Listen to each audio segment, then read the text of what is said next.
Apple just dropped their September 2025 lineup. And while the flashy new Air, Pros, and watches might grab headlines, the real winner of this event isn't what you would expect. It's not the Pro, it's not the Max, it's not even the Air. It's the base model, the iPhone 17. And honestly, this might be the most complete regular iPhone that Apple has ever made. Let's break it down. If you haven't heard by now, there's a little something called Scratchgate that seems to be plaguing the new iPhone Pros and Air. In under 24 hours, the phones are getting scratches, and you can even see this at Apple's own stores. Well, the iPhone 17 base model doesn't seem to be affected. That alone is a solid reason to go with the new iPhone 17.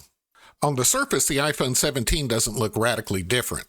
A slightly bigger 6.3-inch OLED display over last year's 6.1-inch, and a few new colors. But the screen alone got 5 major upgrades. That makes it feel straight out of the Pro lineup. First up is Apple's Ceramic Shield 2. Apple claims 3 times more scratch resistance, and right now there have been no reports of scratches on the screen hitting new users. They also added an anti-reflective coating, which reduces glare and looks better in bright light. Speaking of brightness goes up to 3000 nits peak outdoors with 1000 nits sustained, 1600 nits HDR. It also now has an always-on display, first time on a standard iPhone, and they gave it ProMotion, the 120 Hz adaptive rate. Last year's iPhone 16 was locked at 60 Hz. For the size and feel, you're talking about a 6.3-inch form factor, which hits a sweet spot. Big enough for movies and light work, and not as unwieldy as the Pro Max at 6.9 inches. The lighter build helps one-handed use despite the larger displays. It comes in the new colors of Mist Blue, Lavender, Sage, Black, and White.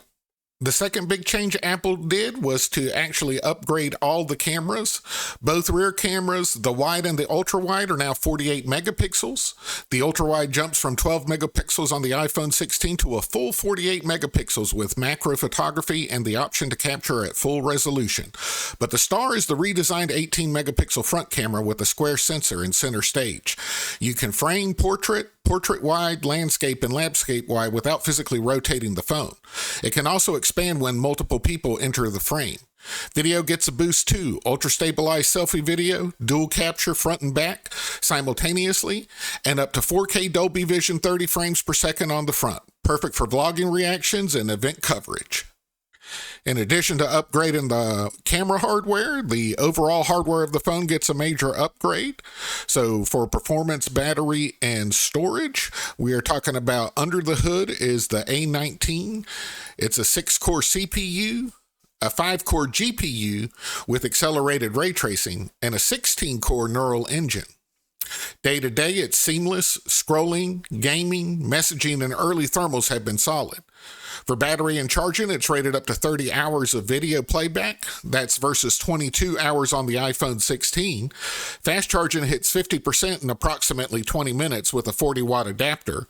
MagSafe wireless now up to 25 watts, up from 22 watts last year. For the connectivity, Apple N1 wireless chip with Bluetooth 6. In a very un-Apple move, base storage doubles to 256 gigabytes at the same launch price as last year's 128 gigabyte model of the iPhone 16. So why do I say that the iPhone 17 is the winner? Well, when you add it all up, the iPhone 17 brings 7+ meaningful improvements over the iPhone 16, and none of them are usual faster chip, better battery talking points. You get the ProMotion 120 Hz always-on display, brighter panel of 3000 nits, anti-reflective glass, Ceramic Shield 2 with 3 times scratch resistant, the 18 megapixel square sensor selfie cam with center stage plus dual capture, 48 megapixel ultra wide with macro plus 48 megapixel main, and 256 gigabyte space storage at last year's price. That's a full-on leap for Apple's base iPhone.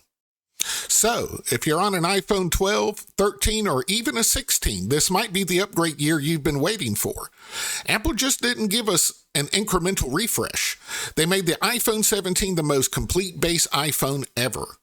But what do you think? Is this enough to pull you away from the Pro or Air models, or even from another brand? If you'd like to know more about Apple's new lineup, watch my video breakdown of the complete event here. You've been watching VinWorks, and we will see you next go round.